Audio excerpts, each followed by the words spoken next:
fraudulento. Lo mismo nos enteramos que puede suceder hoy con el camarista Freiler.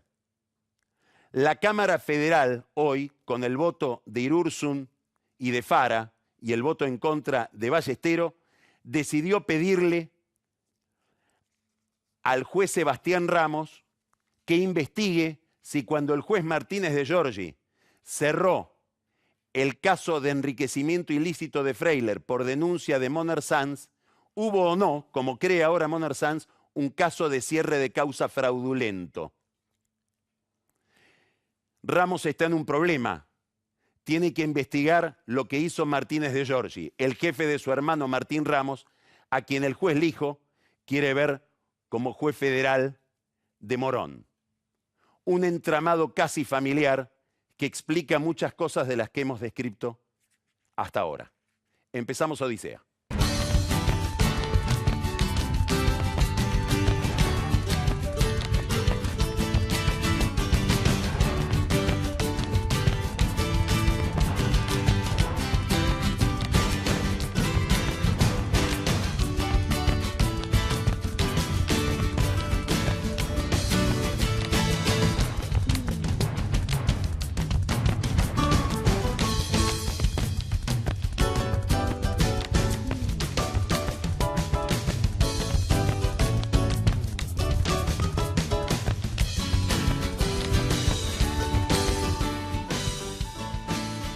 Bueno, y tenemos el enorme gusto esta noche de recibir a David Sekiguchi, que es un, digamos, financista, director de un fondo de inversiones desde hace mucho tiempo en New York, es argentino.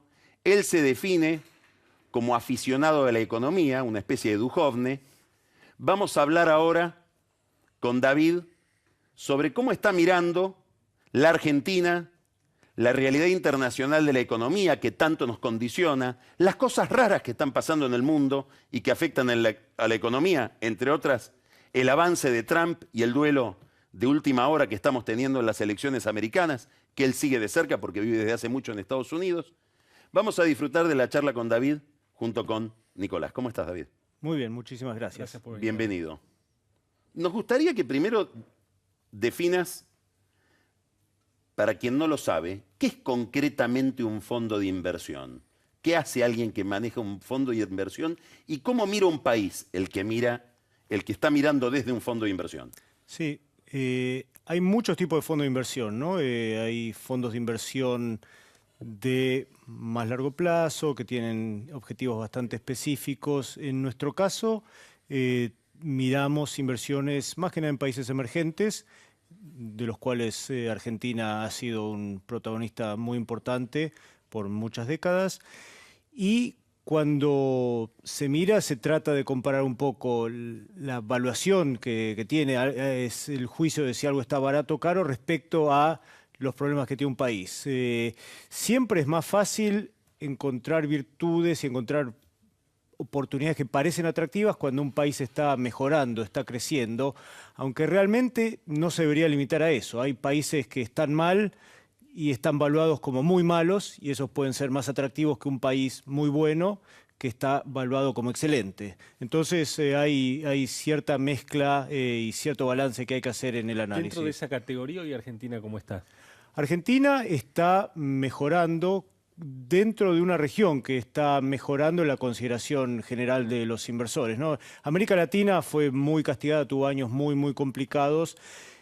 Argentina es parte de ese grupo de América Latina, pero también ha tenido particularidades muy grandes. Argentina ha sido un paria relativamente por elección propia, en gran medida por 15 años, donde hubo una política de marginalizarse, y con el cambio político, que es un cambio político que también se enmarca en un cambio político en la región, eso podemos hablar, porque cambian los términos de intercambio, cambian las condiciones externas para los países, los políticos que hasta ayer eran los mejores, hoy son los peores, hasta que haya de vuelta un... No lo resumas tanto. A ver, explica ese fenómeno y después volvemos a cómo está la Argentina en ese marco. ¿Por qué lo que se llama vulgarmente y con muchas discusiones populismo refluye, es decir, está en retirada? y aparece otro tipo de experimento en la Argentina, en Brasil, en Perú. Sí, sí, sí. Bueno, América Latina creo que es bastante clarita la experiencia. Si vemos los últimos 40, 50 años, desde donde tenemos fluctuaciones en los términos de intercambio, o sea, el valor de lo que exportamos, lo que vendemos relativo a lo que compramos. Cuando el precio de la soja, digamos, desde los 80, maíz, trigo, antes, está alto, hay buenas condiciones y se potencia el efecto, porque entra plata por las exportaciones, la circunstancia parece que evoluciona bien y entra más plata todavía por entrada de capitales que trata de capturar estas oportunidades de las que hablábamos. Y hay crecimiento por un tiempo. Muchas veces ese crecimiento ha sido insostenible porque el tipo de cambio se aprecia mucho, tanto el gobierno como el sector privado se relaja, cae en excesos, no solo en Argentina estamos hablando, ¿no? Y cuando invariablemente, al menos históricamente, sucede que en algún momento los precios de lo que vendemos, de la soja, de vuelta para simplificar, de petróleo, si es el caso de Venezuela, cae, la situación empeora y todas las políticas que se mantenían en el periodo de la bonanza pasan a ser malas palabras, ¿no? Y eso ha pasado en los 80, ha pasado en los 90, ha pasado en la caída de los ¿Esta commodities. caída a qué la atribuís? Esta caída, bueno, después del 2008 hubo una fuerza muy importante de los commodities. Por un ciclo no es solo un ciclo, es la emergencia de una parte nueva del mundo en la economía. China, India, China es lo más gráfico, ¿no? Pero si vemos desde 1980 hasta el 2015, hay una entrada al mercado mundial de casi 1.000 millones de trabajadores a precios muy bajos, a costos muy bajos, en China, en India y en Europa del Este, ¿no? Después de la caída de la cortina de hierro. Esos trabajadores tenían demanda de lo que exportamos en Argentina, lo que se exporta en Brasil, lo que se exporta en Venezuela muy alta, subió muchísimo la demanda, subieron las condiciones, mejoramos mucho.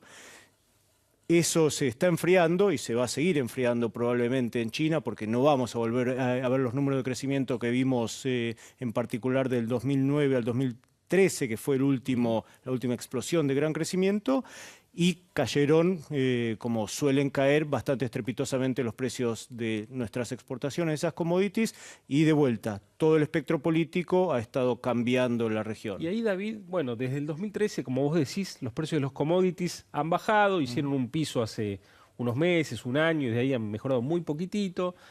Estados Unidos crece, amenaza con crecer y se queda, no logra crecer más de 1,5–2%. Europa lo mismo. Asia no crece lo que crecía. Bueno, hay presiones deflacionistas por todo el mundo. ¿Vos te imaginás que este escenario puede persistir por muchos años o puede haber un catalizador para salir de esto? No se ve el catalizador, pero casi por definición siempre nos sorprendemos con los ciclos económicos, ¿no? Es muy tentador predecir a décadas vista y es, la verdad, una receta casi segura para el fracaso. Pero, de vuelta, con la información que tenemos ahora, como vos decías, no se ve qué es lo que va a cambiar y sí se ve que el crecimiento en estos países que son compradores de lo que vendemos está muy bajo. Pero es interesante ver de dónde son los economistas que analizan esto, ¿no? Porque muchas veces hay una correlación muy fuerte entre la prescripción, la interpretación de la lectura económica y si vienen de Estados Unidos y de Japón, siempre sale la Gran Depresión o la experiencia deflacionaria. Entonces la respuesta es gasto fiscal, gasto fiscal, gasto fiscal. Si alguien sale o se educó en Alemania o en América Latina con experiencias de hiperinflaciones, el problema siempre es fiscal, hay que gastar menos, menos, menos. Entonces a veces lo que estamos viendo ahora es, primero recurrimos a políticas monetarias y después a política fiscal. Y si me dejan, tengo un par de analogías que querría mencionar. La primera es la analogía de ese chiste que es muy conocido del borracho al que se le pierde la llave y lo encuentra un vecino abajo del farol de la plaza a la noche diciendo, amigo, ¿lo puedo ayudar a encontrar llaves? Están buscando 10 minutos y dice, ¿y se le perdió por acá? No, se me perdió a 2 cuadras de acá. ¿Y por qué busca acá? Y es el único lugar que hay luz. Sí.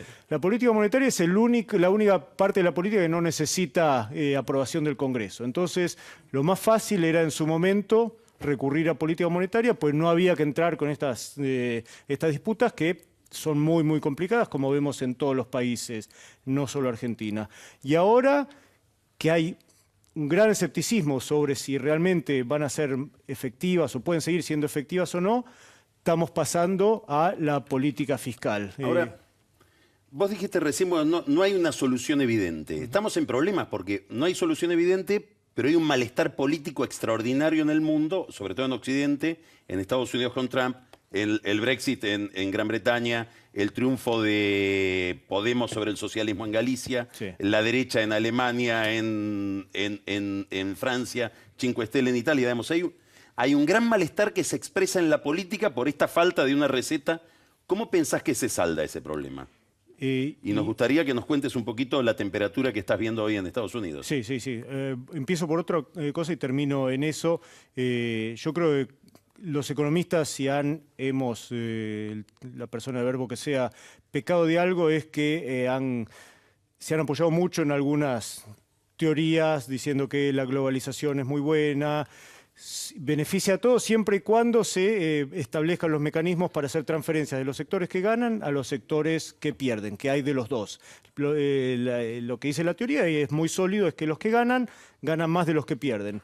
Pero anda a contárselo a los que pierden si no hay ninguna compensación. Entonces hay un gráfico muy interesante que llaman el gráfico del elefante, no sé si está muy lograda la descripción o no, que es que se han beneficiado mucho dos partes de la población mundial. Una, la población más rica, el famoso 1%, etcétera. Los últimos, del 1988 al 2008, le ha ido muy bien. La otra que se ha beneficiado más todavía que el 1% es el mediano, el 50%. Y esto, casi el 90% de la gente que está en ese grupo es China e India. China e India, pero Brasil, Turquía, un montón de países que han tenido sectores que eran pobres y Lo que que pasaron a llaman las ser nuevas clases medias. clase media, que ha sido un éxito impresionante a nivel mundial. Los que se han perjudicado y son los perdedores de esto es el grupo que está entre el 80 y 85% de ingresos más altos, que es la clase media, media-baja de los países desarrollados. Una última, David. Sí. En este escenario de crecimiento bajo, tasas bajas en el mundo, parece que le viene a la medida a la Argentina, que necesita mucho financiamiento para sostener este experimento gradualista de reducción muy, muy lenta del déficit. ¿Vos coincidís con eso? Sí, hay una demanda por retornos enorme en el mundo, ¿no? Hay que, para tener el privilegio de tener un bono del gobierno de Japón o el bono del gobierno alemán hasta 10 años hay que pagar, hay que pagarles a ellos. Los Estados Unidos pagan 1 y monedas por ciento, Inglaterra lo mismo. Entonces hay mucha demanda. Por suerte, Argentina ya no está en el grupo de los países que pagan más en deuda en dólares y en parte este gobierno realmente ha hecho muy bien el tema de la salida del default, pero hay mucha demanda todavía para los bonos en dólares, pero más todavía para los bonos en pesos. Eso y en parte por la política alta de tasas altas que tiene el país, esa demanda va a seguir. Pero, si me permiten decir, me parece que el Banco Central tiene mucha razón en tener las tasas a estos niveles todavía y que yo veo mucha menos pelea de la que en general se dice hay entre el Ministerio de Hacienda y el Banco Central. Creo que están trabajando relativamente bien juntos porque al tener las tasas de corto plazo tan altas como tiene el Banco Central, el gobierno está pudiendo emitir bonos en pesos a 5, 7 y 10 años porque tiene credibilidad. Y el Banco Central, un punto, en febrero trató de ayudar en ese sentido y bajar las tasas relativamente pronto y no era sostenible. Se mostró enseguida que empezó a haber mucha demanda por dólares, no había credibilidad. Los bancos centrales en algún sentido son menos poderosos de lo que parece y hacen lo que se puede, y lo que se puede lo tienen que ir descubriendo. Y creo que este Banco Central fue descubriendo estos meses y están haciendo un buen trabajo conjunto. David, muchísimas gracias. Gracias, David. Muchas gracias. Vamos a un corte muy pequeño y seguimos con la economía. Charlamos con Nico Duchovny.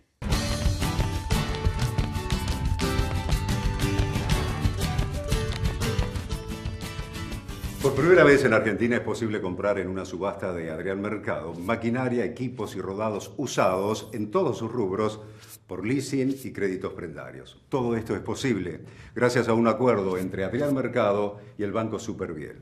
Adrián Mercado siempre junto a las pymes. Aceitera General Dehesa, una empresa comprometida desde hace más de 65 años con el desarrollo del país y las generaciones futuras. Hay que tener Medife, hay que elegir Medife, hay que tener Medife, Medife, Medife. De Ushuaia a La Quiaca, Medife me cuida. Invertimos en la mejor tecnología para conectar a los argentinos. Grupo Telecom. Udra Sasso, Hotel Casino Mar del Plata. 95 modernas habitaciones con toda la calidad y el confort que el huésped de hoy necesita. Bienvenidos. Nuestra tecnología está creando un nuevo concepto en calzados de seguridad. Únicos con inyección directa de PU, TPU o caucho. Puntera de composite, más resistente y liviana que el acero. Materiales inteligentes y livianos. Zapatilla Mica. Sumamos confort y seguridad al uso diario. Ombú, nuestro liderazgo a tus pies. Regálale lo mejor en electrodomésticos, para que después de comer solo tenga que retomar la serie que dejó. En el mes de mamá, llevar una máquina de café Nespresso a 7.999 pesos. En Garbarino, pensamos en vos.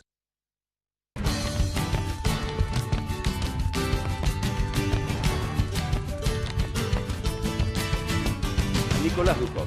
Bueno, acá estamos, muy interesante lo de David, y yo voy a seguir con unos temas parecidos, porque están pasando muchas cosas en lo financiero en la Argentina que trascienden el mero hecho del lugar que ocupan las finanzas, ¿no? La Argentina en las últimas semanas colocó muchísima deuda en pesos de largo plazo.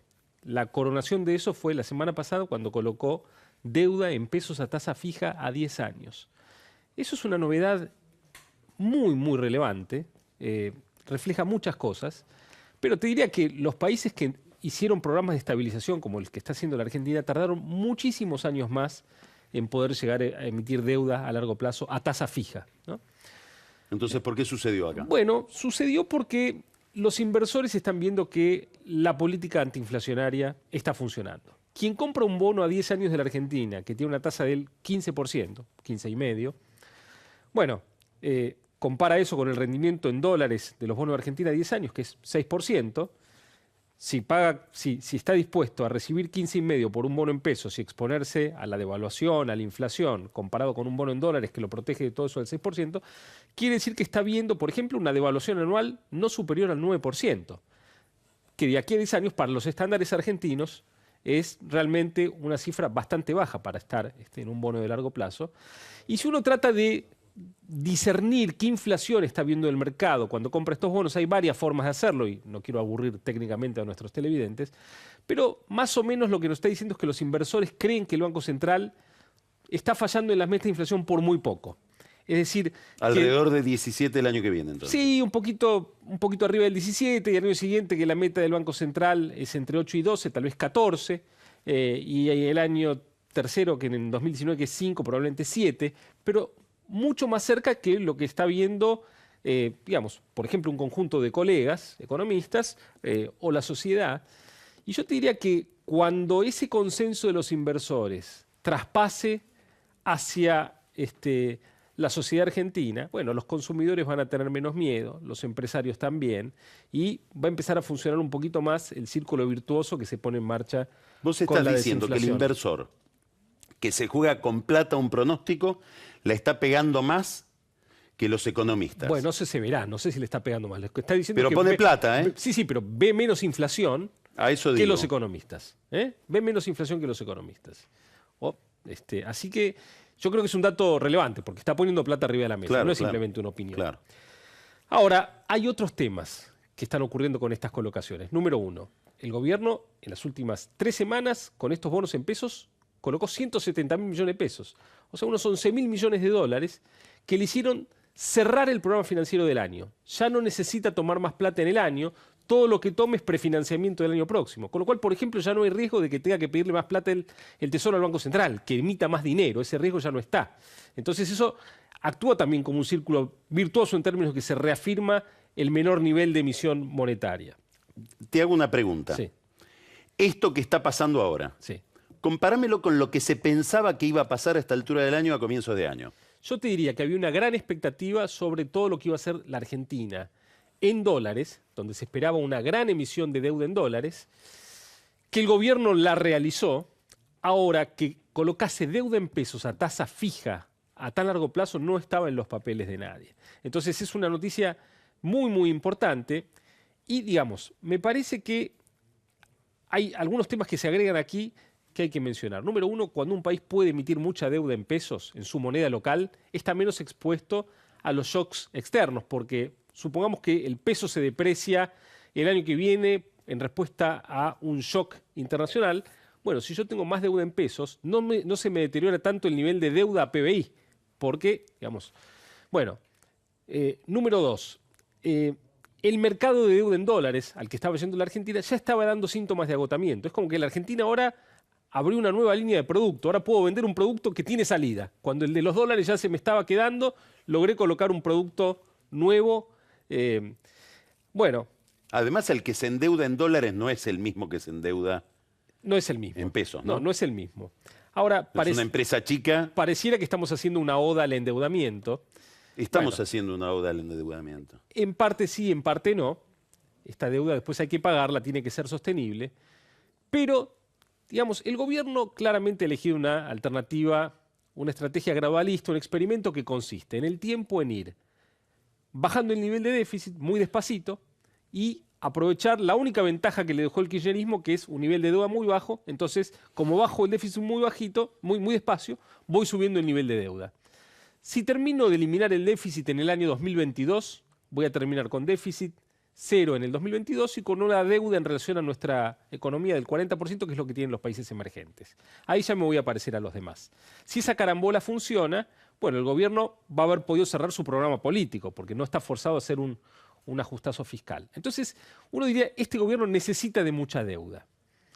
Ahora, claro, las críticas ¿de dónde vienen? Por ahora vienen de algunos colegas míos que desde la ortodoxia económica dicen, no, acá hay que emitir menos deuda porque es un lío, es una medicina que ya tomamos otras veces y no fue mal, y dan la respuesta. Dicen, y hay que bajar el gasto, hay que echar no sé cuántos miles de empleados, entonces se quejan de la deuda, dan una receta que, en mi opinión, es políticamente inviable.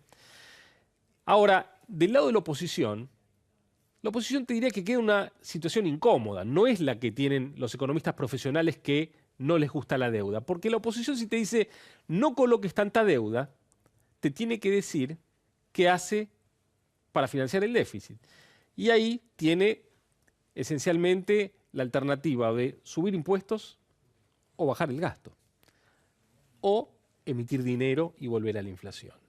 Entonces son alternativas bastante incómodas y muy difíciles de vender, pero empezamos a escuchar las quejas respecto del nivel de endeudamiento del gobierno. ¿Con qué receta para solucionar el problema? Pero sin ninguna receta para solucionar el problema. Yo te diría que acá el que ha sido coherente con esto ha sido el kirchnerismo, porque el kirchnerismo ha subido muchísimo la presión tributaria, mucho impuesto. Cuando ya no puedo subir más impuestos, emitió dinero y defiende esa política. Ahora, el que esté en el medio entre el kirchnerismo y el gobierno tiene que decir, digamos, si no quiere tanta deuda, si quiere más impuestos o si quiere bajar el gasto. Y finalmente el último punto, que lo marcó recién David cuando hablamos con él, me parece muy interesante, que es que el Banco Central, digamos, tiene tasas que parecen altas, pero que generan credibilidad a largo plazo porque los inversores observan, bueno, acá hay un señor que está dispuesto a pagar costos de corto plazo en pos de un beneficio de largo plazo. Es el antipopulismo lo que está haciendo el Banco Central.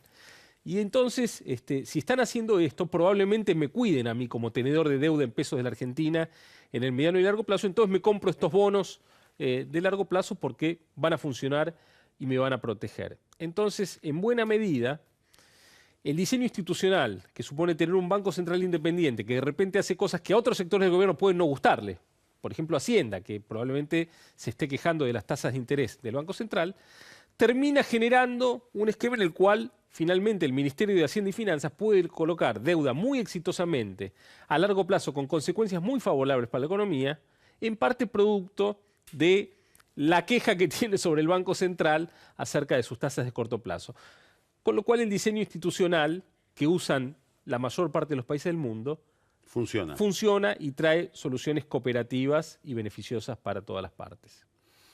Volvemos en un instante con Pancho Olivera y la inquietante política bonaerense, lo que se espera para fin de año y algunos temores del oficialismo. Ya volvemos.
Para los que más saben de perros.